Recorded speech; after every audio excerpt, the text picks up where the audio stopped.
Think the pirates in One Piece are just fiction? Think again.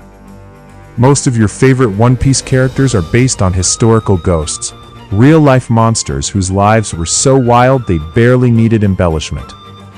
Let's dive into the real pirates behind the anime. Let's start at the very beginning of Luffy's journey with Alvida. In the anime, she starts as a refined, mace-wielding captain. Her real-life inspiration, Alwilda, was a 5th century Scandinavian princess. To escape an arranged marriage, Alwilda gathered a crew of women. They dressed as men and hijacked a ship.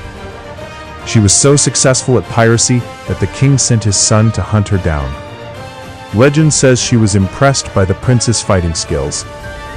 During their naval battle, she took off her helmet. She revealed she was a woman and married him on the spot. From princess to pirate to queen. That's the DNA of the very first villain Luffy ever faced. Edward Thatch, better known as Blackbeard. In One Piece, Marshall D. Teach is a master of darkness, but the real Thatch was a master of psychological warfare. He wove slow-burning hemp fuses into his beard, lighting them before battle so his head was haloed. He wanted to look like a demon rising from hell. Interestingly, there's no record of him ever killing a captive.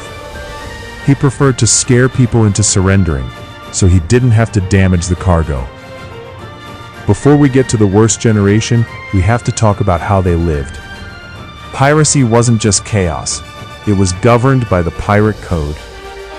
Long before modern democracy, pirate ships had articles that guaranteed every man a vote and a fair share of the treasure.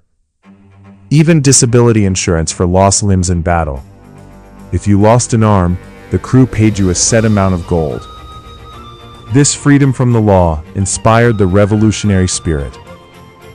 They weren't just criminals, they were rebels, looking for a world where they made their own rules. Notorious figure. His name combines two real terrors. First, Eustace the Monk used black magic. He made his ships invisible to enemies. Second, William Kidd was a pirate hunter. He accidentally became a pirate himself. Kidd was eventually executed for his crimes. His legend sparked the hunt for treasure. Next, we have Trafalgar Law. His name is a lesson in history. Trafalgar and Waterloo changed the world. His character is inspired by Edward Lowe.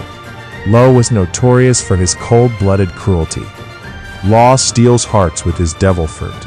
Edward Lowe was famous for cutting them out. These legends inspire the hunt for One Piece. We can't forget Anne Bonny, the inspiration for Jewelry Bonny. The real Anne was a high society woman who traded dresses for a cutlass. When her ship was captured, the men were all hiding below deck, too drunk to fight. Anne was the only one who stayed on deck, fighting the entire British Navy side by side with Mary Read. When she was sentenced to hang, she vanished from history. A mystery that mirrors Jewelry Bonny's secret past. Jewelry Bonny carries the legacy of Anne Bonny. The spirit of piracy lives on through their stories. Finally, the big one, Francois l'Olonnais. He was known as the Cruel One. This is the man who gave Roronoa Zoro his name. L'Olonnais was a French swordsman. He was the most feared man in the Caribbean. During an ambush, his crew was slaughtered. He survived by smearing himself in blood. He hid under their bodies until the enemy passed. He was a survivor who bordered on the supernatural. While Zoro is a hero, he carries that same aura. That demon aura made l'Olonnais a legend. History's pirates were scarier than fiction. They gave us the characters we love today.